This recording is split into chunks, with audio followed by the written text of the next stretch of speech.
Well, here tonight, 2010 GMC Acadia with a 6T70E transmission, and we got pressure switch codes, and pulled the Tecum down to verify that it was a problem, and you can see they're coming apart. There's 3 of them.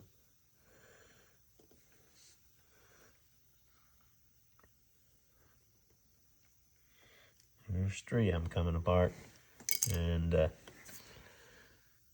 so we're gonna get our kit, and here's our bolts for it, bottom up, in case you need to know what bolt goes where. Yep, that's it. Like and subscribe.